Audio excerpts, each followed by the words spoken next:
না? আচ্ছা আমরা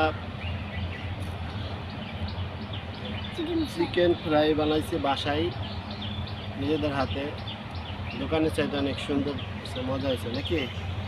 খাইছি, তুমি এটা খেয়ে দেখো। স্বাদ, একটু সস দাও। ক্যামেরাম্যানের একটু পেট ব্যথা করো করে। অনেক টেস্ট। দোকানের টাকা নষ্ট না করা একটু সস দাও। বাসায় বানায় খেলে আয় দেয় বেশি। ক্যামেরাম্যানের একটু দেই।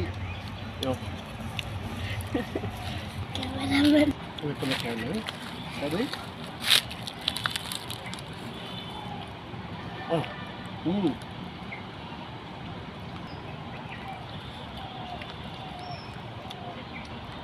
এটা হলো করা আমাদের, এটা স্বাদ বেশি।